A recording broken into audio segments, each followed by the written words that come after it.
Assalamualaikum warahmatullahi wabarakatuh. Kami dari kelompok 5 akan menjelaskan proyek matkul eksperimen fisika klasik yang berjudul Interferensi dan Difraksi Cahaya, yang beranggotakan saya sendiri, Ainil Husni, dengan NIM 22033124, dan rekan saya, Tiara Apriliani, dengan NIM 22033117, dan rekan saya, Umil Aini, dengan NIM 22033120. Yang mana materi pertama akan disampaikan oleh saya sendiri, dan materi yang kedua akan disampaikan oleh Umil Aini, dan materi yang ketiga akan disampaikan oleh Tiara Apriliani. Baiklah, materi yang pertama yaitu bab pendahuluan. Yaitu yang pertama adalah latar belakang. Gelombang elektromagnetik sama seperti gelombang mekanik, dapat berinterferensi satu sama lain. Kita dapat ketahui bahwa cahaya sebagai gelombang, memperhatikan gejala interferensi gelombang-gelombang yang mempunyai beda fase yang tetap. Bila cahaya melintas dari suatu sumber melalui sebuah celah pada layar, dan cahaya yang keluar di celah tersebut digunakan untuk menerangi dua celah bersebelahan pada layar kedua. Bila cahaya diteruskan dari kedua celah tersebut dan jatuh pada layar ketiga, maka akan terbentuk sederet pita interferensi yang sejajar. Ini sebagai fenomena interferensi. Sebagai gelombang, cahaya juga dapat melentur atau berdifraksi, serta interferensi yang dibahas di atas merupakan hasil dari cahaya yang berdifraksi. Kemudian selanjutnya adalah rumusan masalah. Rumusan masalahnya di sini ada 5. Yang pertama yaitu bagaimana cara menentukan jarak maksimum pusat dengan minimum difraksi pada celah tunggal. Kemudian yang kedua yaitu bagaimana menentukan lebar celah tunggal melalui percobaan difraksi. Kemudian yang ketiga yaitu bagaimana cara menentukan jarak antara maksimum interferensi pada dua celah. Kemudian yang keempat yaitu bagaimana cara menentukan panjang gelombang cahaya laser melalui percobaan interferensi. Kemudian yang terakhir, bagaimana pola difraksi dan interferensi dapat diidentifikasi dan dianalisis. Kemudian ada tujuan. Tujuan yang pertama yaitu menentukan jarak antara maksimum pusat dengan minimum difraksi untuk celah tunggal. Kemudian yang kedua yaitu menentukan besar lebar celah tunggal pada percobaan difraksi. Kemudian yang ketiga yaitu menentukan jarak antara maksimum interferensi untuk dua celah. Kemudian yang keempat yaitu menentukan besarnya panjang gelombang cahaya laser pada percobaan interferensi. Kemudian yang kelima yaitu menentukan pola difraksi dan interferensi. Kemudian selanjutnya akan disampaikan oleh rekan saya yaitu Umil Aini.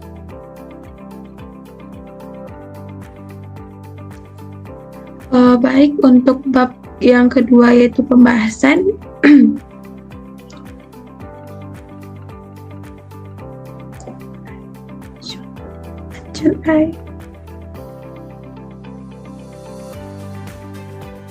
Next slide. Untuk teori dasar, untuk yang pertama yaitu teori celah tunggal. Ketika difraksi cahaya terjadi saat melewati celah, sudut ke minima atau titik gelap dalam pola difraksi diberikan oleh A sin theta sama dengan M dikali lambda, yang mana M sama dengan 1, 2, 3, hingga seterusnya. Di mana A adalah lebar celah, theta adalah sudut dari pusat pola ke minimum, dan lambda adalah panjang gelombang cahaya, dan M adalah orde, yang mana M1 untuk minimum pertama, 2 untuk minimum kedua, hingga seterusnya, hingga menghitung dari pusat keluar. Kita lihat pada gambar 9.1, yaitu difraksi celah tunggal. Karena theta adalah sudut yang sangat kecil, sin theta sama dikurang tan theta sama dengan xm per L, di mana xm adalah jarak dari pusat maksimum pusat ke minimum ke M di kedua sisi.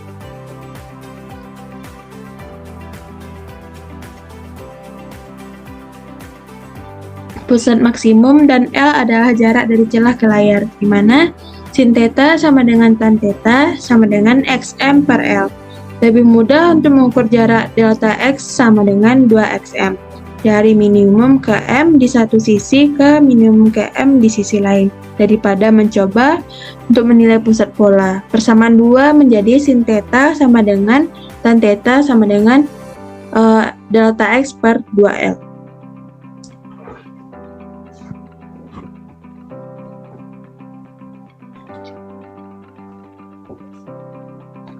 Untuk teori yang kedua yaitu teori celah ganda.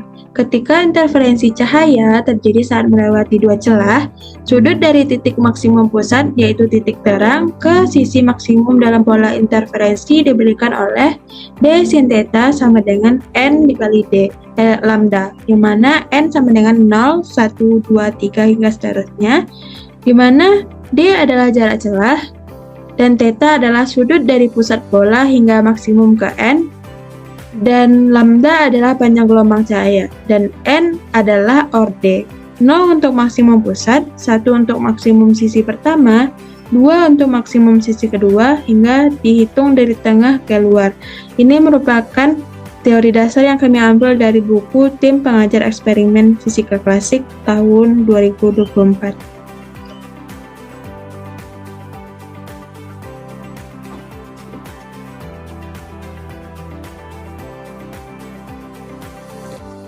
Selanjutnya, interferensi adalah penggabungan secara supersisi dua gelombang atau lebih yang bertemu dalam satu titik ruang.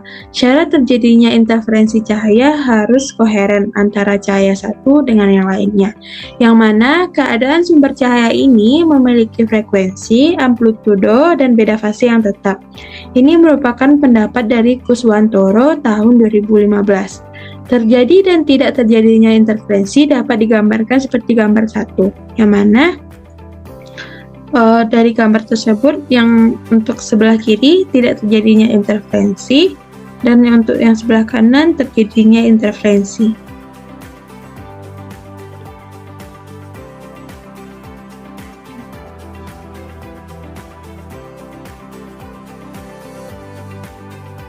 Apabila cahaya melewati suatu medium, maka kecepatannya akan mengalami perubahan.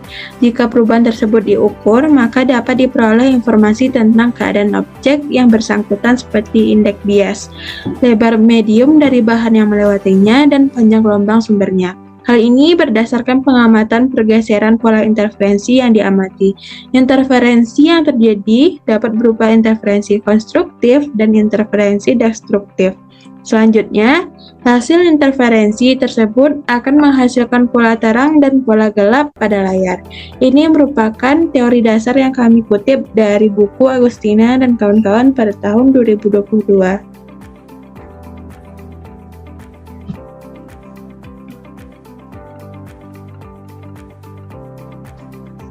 Interferensi merupakan penggabungan supersisi dua gelombang atau lebih yang bertemu dalam satu titik atau satu ruang.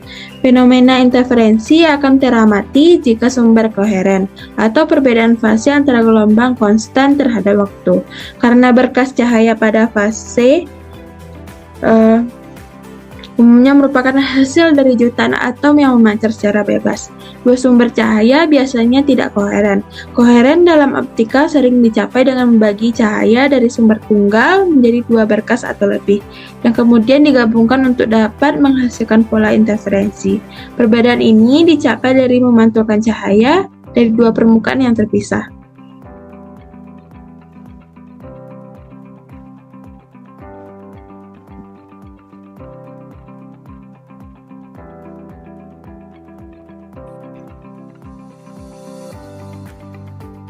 Peristiwa interferensi cahaya terjadi karena sinar terefleksi atau terefraksi pada suatu batas dengan dua media yang berbeda indeks biasnya.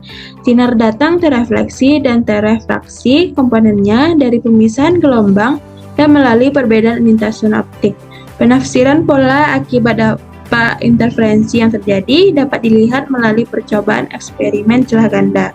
Eksperimen celah ganda terkenal dalam sejarah fisika karena menunjukkan secara meyakinkan bahwa cahaya adalah gelombang.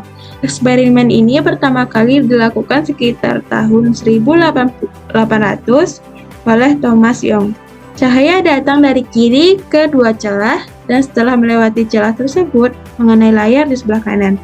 Cahaya datang di sini adalah gelombang bidang. Persyaratan penting ini mudah dicapai saat ini dengan menggunakan cahaya dari laser. Teori dasar ini kami kutip dari buku yang ditulis oleh Dita Sanda Putri tahun 2023.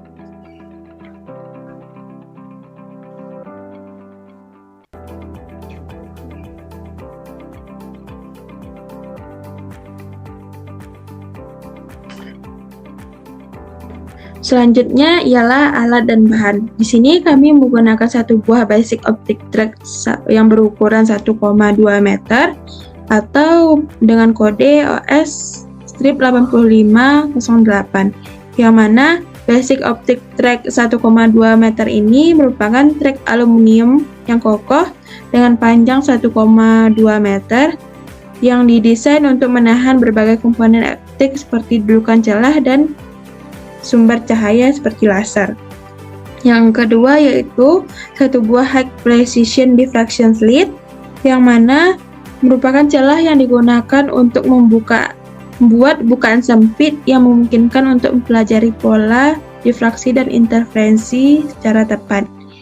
Yang ketiga yaitu red diode laser, merupakan sumber laser berintensitas tinggi yang memancarkan cahaya merah.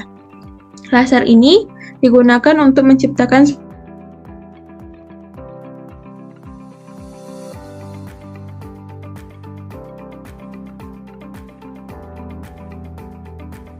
Mi commute. Mi commute.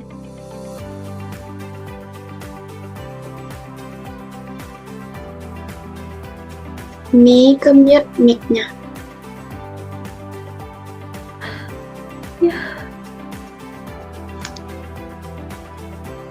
Ulang lagi. Untuk alat dan bahan yaitu satu buah basic optic track 1,2 meter yang merupakan track aluminium yang kokoh dengan panjang 1,2 meter yang didesain untuk menahan berbagai komponen optik seperti dudukan celah dan dudukan sumber cahaya yaitu laser. Yang kedua yaitu satu buah high precision diffraction slit yang merupakan celah yang digunakan untuk membuat bukaan sempit yang memungkinkan kita untuk mempelajari pola difraksi dan interferensi secara tepat. Yang ketiga, red diode laser dan green diode laser merupakan sumber laser yang berintensitas tinggi yang memancarkan cahaya warna merah dan warna hijau. Laser ini digunakan untuk menciptakan sumber titik cahaya untuk eksperimen interferensi dan difraksi cahaya. Selanjutnya yaitu satu buah aperture bracket yang mana berfungsi sebagai penutup untuk sensor cahaya. Roda diputar untuk memilih ukuran celah yang berbeda, menentukan resolusi spasial. Celah sempit digunakan untuk memindai pola difraksi yang memiliki detail yang halus. Celah yang lebih besar digunakan untuk memasukkan lebih banyak cahaya ketika memindai pola yang lebih redup. Selanjutnya yaitu satu buah linear translator. Linear translator mengubah sensor gerak putar menjadi perangkat gerak linear. Rak bergigi penerjemah linear cocok dengan slot di sisi sensor gerak putar. Saat kontrol sensor gerak putar dengan tangan, sensor gerak putar bergerak di sepanjang rak. Selanjutnya yaitu satu buah high sensitivity light sensor atau sering kita sebut dengan sensor cahaya, merupakan sebuah sensor yang sensitif yang mengukur intensitas cahaya tingkat tinggi. Selanjutnya yaitu satu buah rotary motion sensor yang digunakan untuk mengukur posisi, kecepatan, dan akselerasi baik sudut maupun linear dengan resolusi tinggi, yaitu 4000 divisi per putaran. Kecepatan putaran maksimum adalah 30 putaran per detik.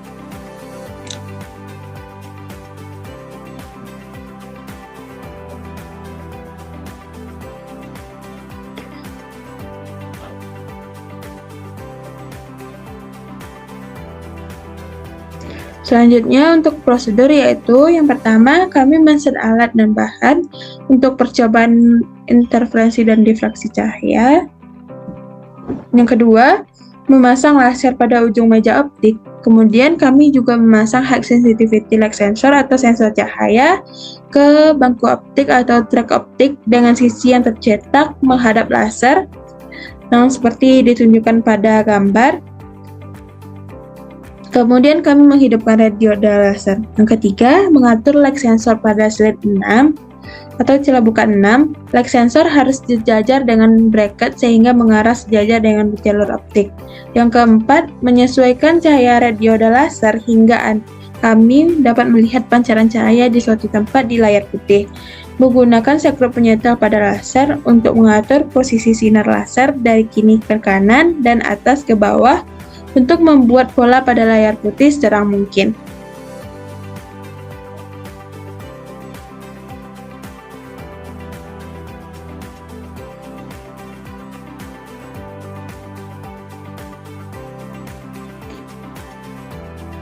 Untuk langkah yang kelima yaitu menggerakkan sensor cahaya ke atas dan ke bawah hingga pola cahaya berada di tengah-tengah celah seperti yang ditunjukkan pada gambar 9.6 menggunakan celah 6.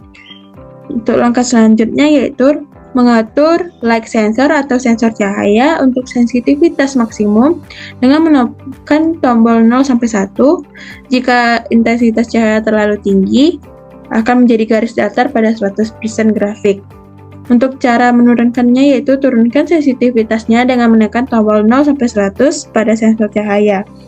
Untuk yang ketujuh, memasang sensor gerak putar dan sensor cahaya ke input passport pada Pascal 850 Universal Interface. Yang kedelapan, membuka aplikasi Pascal Capstone yaitu Interference dan Diffraction of Light pada layar desktop. Kemudian mengklik Hardware Setup dan memastikan Pascal terhubung dengan komputer. Yang kesembilan, pada tab Hardware Setup di sebelah kiri layar, kami mengklik pada icon Rotary Motion Sensor. Di sebelah kanan, klik icon Gear. Pada baris Linear Acceleration, mengklik segitiga putih dan pilih Rect and Opinion. Klik OK, kemudian klik tombol Hardware Setup dan untuk menutup layar. Ke-10, di Capstone, mengatur Common Sensor Sample Rate menjadi 25 Hz. Membuat grafik Relative Intensity versus Distance.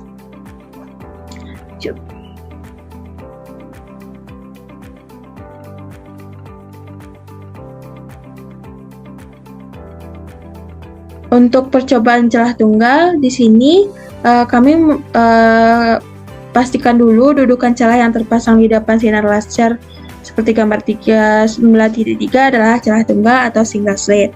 Kemudian setelah dudukan celah terpasang sudah benar, kemudian kami mengukur jarak antara celah tunggal atau single slit dengan layar pada sensor cahaya, tetapi bukan dari kaki dari sensor cahaya. Kami di sini menggunakan meter yang terdapat pada Basic Optic Track.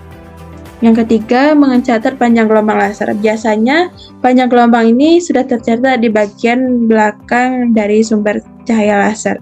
Yang keempat, memadamkan lampu ruangan. Tapi pada percobaan ini kami menutupnya dengan menggunakan kardus yang sudah didesain sedemikian rupa. Yang kelima, mengamati pola pada layar saat kami memutar celah tunggal ke masing-masing 4 posisinya, yaitu 0,16 mm, 0,08 mm, 0,04 mm, dan 0,02 mm. Kemudian setelah itu mengatur kembali piringan ke celah 0,02 mm. Yang keenam yaitu menggeser sensor cahaya dan rotary motion sensor ke arah kanan sampai batas paling kanan.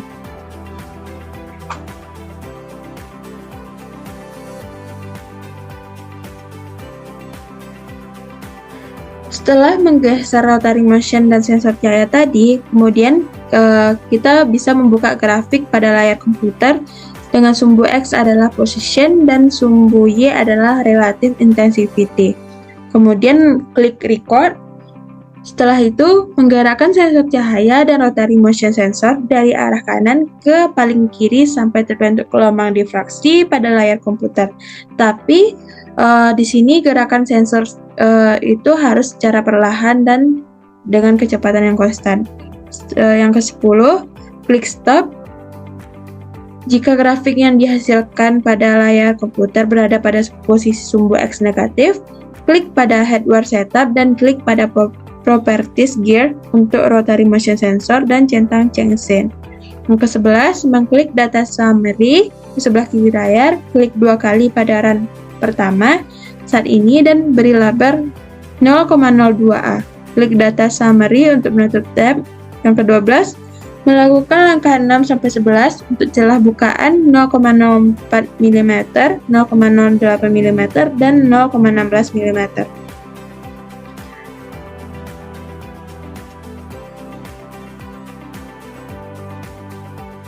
Untuk prosedur dari percobaan celah ganda, yang pertama yaitu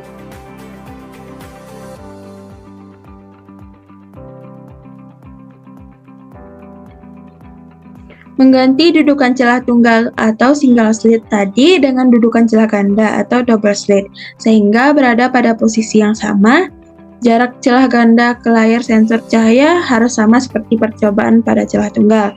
Yang kedua, mengubah slit pada layar sensor cahaya ke celah atau slit yang kedua, dan kemudian tekan tombol 0-100, kemudian mematikan lampu ruangan. Yang ketiga, mengamati pola pada layar celah ganda ke masing-masing dari 4 posisinya, yaitu A 0,04 mm dan D sama dengan 0,25 mm, dan seterusnya. Untuk itu, atur disk pada celah ganda ke posisi A 0,04 mm dan D 0,25 mm. Yang keempat, mengatur light sensor untuk sensitivitas maksimum dengan menekan tombol 0-1. Jika intensitas cahaya terlalu tinggi, akan menjadi garis datar pada 100% pada grafik. Kemudian turunkan sensitivitasnya dengan menekan tombol 0-100 pada sensor cahaya. Yang kelima, klik tombol record.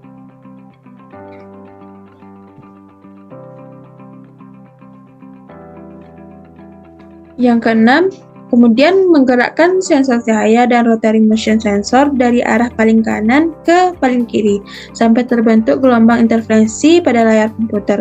Tapi sama seperti percobaan celah tunggal tadi, gerakan sensor harus secara perlahan dan kecepatannya yang konstan. Kemudian klik stop. Setelah itu, klik data summary di sebelah kiri layar, klik 2 kali pada round terakhir saat ini dan beri label ulang 0,04A strip 0,25D. Klik data summary untuk menutup tab. Yang ke-9, mengatur bracket sensor cahaya ke celah atau slit 1 dan tekan tombol 0-100 pada sensor cahaya. Yang ke-10, mengulangi langkah 6-9 untuk celah lebar 0,04 mm dengan pemisahan celah 0,50 mm. Kemudian beri label pada proses 0,04A strip 0,50D.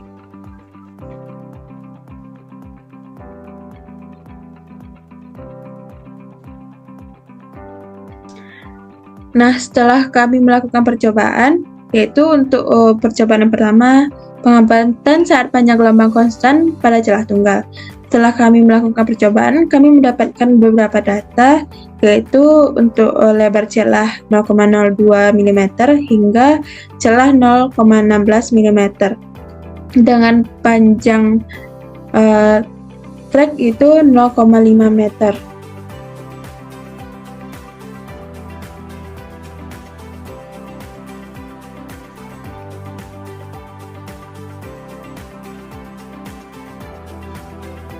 Untuk percobaan yang kedua yaitu pengamatan saat lebar celah konstan pada celah ganda. Pada percobaan ini kami menggunakan dua celah konstan yaitu 0,04A strip 0,25D, kemudian 0,04A strip 0,50D. Untuk N-nya itu kami mencari 1-3, didapatkan delta X seperti pada tabel dan lambda hitungnya juga sudah kami masukkan.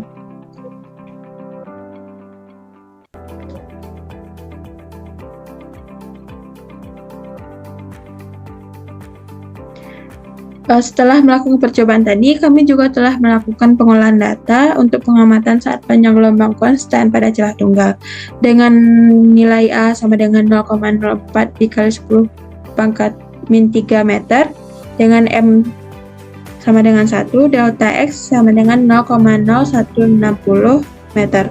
Di sini kami mencari terlebih dahulu nilai dari sin theta, yang mana sin theta sama dengan delta X per 2L.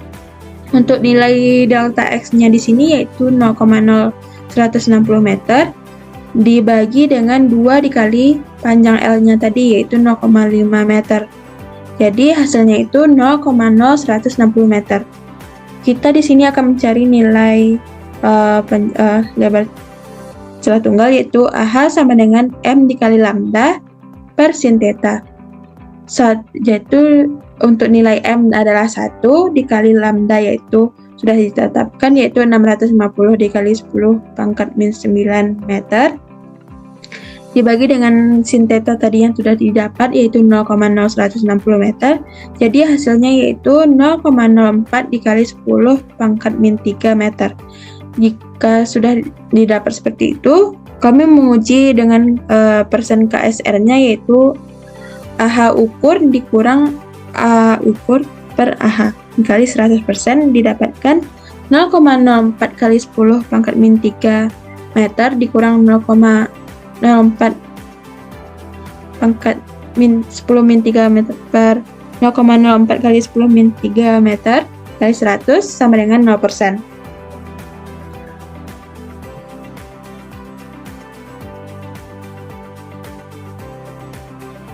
Untuk pengamatan saat lebar celah konstan pada celah ganda dengan didapat A ukurnya yaitu 0,04 kali 10 pangkat min 3 meter dan D sama dengan 0,50 dikali 10 pangkat min 3 meter dan N sama dengan 2, delta X bernilai 0,0026 meter. Untuk nilai sin theta-nya sama seperti pada percobaan celah tunggal tadi yaitu delta X per 2L yaitu 0,026 meter dikali 2 kali 0,5 meter sehingga didapatkan hasilnya yaitu 0,0026 meter. Sini kita akan mencari lambda hitung itu sama dengan D sin theta per N. Untuk nilai D 0,50 kali 10 pangkat min 3 meter dikali delta X sin theta yang didapatkan tadi yaitu 0,0026 meter dibagi dengan N yang bernilai 2 sehingga hasilnya yaitu 650 dikali 10 pangkat min 9 meter. Untuk nilai persen KSR-nya yaitu didapat 0%. Baik, untuk pembahasannya yaitu pada eksperimen interferensi dan difraksi cahaya yang telah dilakukan memiliki tujuan yaitu yang pertama menentukan jarak antara maksimum pusat dan minimum difraksi pada celah tunggal. Kemudian menentukan besarnya lebar celah tunggal pada percobaan difraksi. Setelah itu menentukan jarak antara maksimum interferensi untuk dua celah dan menentukan besarnya panjang gelombang cahaya laser pada percobaan interferensi. Kemudian, menentukan pola difraksi dan interferensi. Berdasarkan eksperimen yang telah kami lakukan, percobaan untuk celah tunggal, kami mendapatkan grafik pola difraksi cahaya pada layar komputer.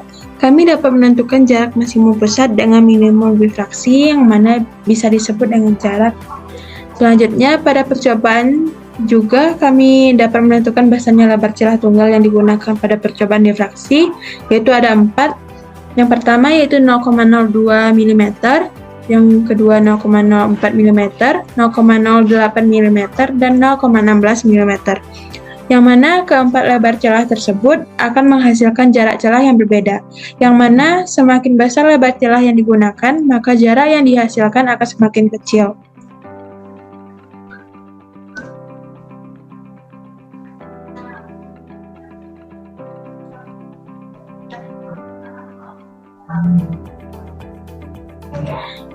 Nah, berdasarkan data-data yang telah diolah sesuai persamaan dan teori yang ada, data yang didapat saat pengukuran dan perhitungan tidak berbeda jauh atau ada data yang sama antara nilai yang didapat di pengukuran dan nilai yang didapat dari perhitungannya. Sehingga menghasilkan persentase kesalahan relatif yang kecil dan dapat ditoleransi, yaitu dengan persen KSR terbesar ialah 13% dan yang terkecil adalah 0%. Pada percobaan celah ganda atau dua celah, sebelumnya kami memasang dudukan celah ganda pada trek dan melakukan pengukuran, yang mana sama seperti pada percobaan celah tunggal, hingga mendapatkan grafik pola interferensi, yang mana berdasarkan grafik tersebut, kami dapat menentukan jarak maksimum interferensinya. Untuk mengukur panjang gelombang laser pada percobaan interferensi, dapat diketahui pada angka yang tertulis pada alat dan dapat kita tentukan juga melalui perhitungan menggunakan persamaan yang ada berdasarkan teori. Pada saat percobaan itu pun kami jadi mengetahui bentuk dari pola difraksi dan pola interferensi, yang mana pada pola difraksi pola yang dihasilkan cukup renggang dan pola interferensi yang dihasilkan lebih banyak pola dan rapat.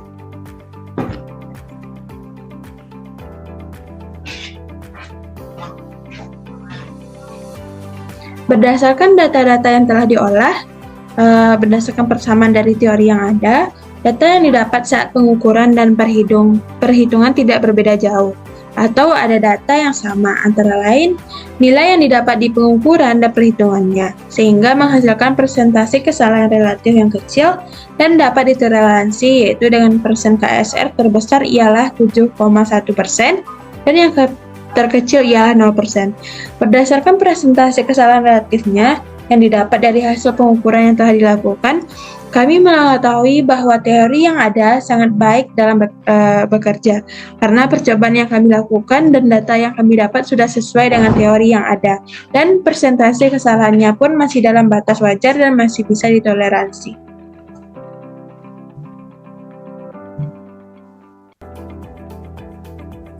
Mungkin sekian saya kembalikan pada moderator. Baiklah, materi selanjutnya akan disampaikan oleh Tiara Apriliani kepada Tiara Bisila. Baik, terima kasih kepada moderator. Selanjutnya adalah bab 3, yaitu penutup. Nah, untuk kesimpulannya, setelah melakukan eksperimen interferensi dan difraksi cahaya, kami dapat menentukan jarak maksimum pusat dengan minimum difraksi pada celah tunggal. Kemudian yang kedua, setelah melakukan pengukuran dan perhitungan pada percobaan celah tunggal, kami dapat menentukan besarnya lebar celah tunggal pada percobaan difraksi berdasarkan teori yang ada. Nah, yang ketiga yaitu setelah melakukan pengukuran dan perhitungan, kami dapat menentukan jarak antara maksimum interferensi untuk dua celah secara tepat sesuai dengan teori yang ada, yang mana semakin besar nilai D atau M-nya, maka nilai jarak maksimum akan semakin kecil. Tetapi untuk nilai N1, N2, N3-nya berbanding lurus. Selanjutnya yaitu berdasarkan pengukuran dan perhitungan yang telah dilakukan, kami dapat menentukan besarnya panjang gelombang laser pada percobaan interferensi berdasarkan polanya dan menggunakan persamaan yang ada. Untuk kesimpulan yang terakhir yaitu pada eksperimen yang kami lakukan, kami dapat mengetahui bentuk pola difraksi dan pola interferensi, yang mana pola difraksi lebih renggang, sedangkan untuk pola interferensi lebih rapat dan banyak polanya. Nah, untuk saran, kami sebagai penulis meyakini makalah ini masih jauh dari kata sempurna. Untuk itu, kami sebagai penulis mengharapkan kritik maupun saran yang membangun sangat penulis harapkan, guna membantu kesempurnaan di masa yang akan datang. Dengan demikian, penulis mohon maaf jika dalam penulisan makalah ini banyak kesalahan. Semoga makalah ini bermanfaat bagi semua orang, baik itu penulis sendiri, bagi pembaca, dan lainnya. yang mana dengan membaca makalah ini diharapkan dapat menambah wawasan semua pihak, baik itu pembaca atau lainnya. Dan atas perhatiannya, saran dan kritik kami ucapkan terima kasih. Saya kembalikan kepada moderator. Baiklah, mungkin sekian yang dapat kami jelaskan. Mohon maaf apabila ada kesalahan kata. Wassalamualaikum warahmatullahi wabarakatuh.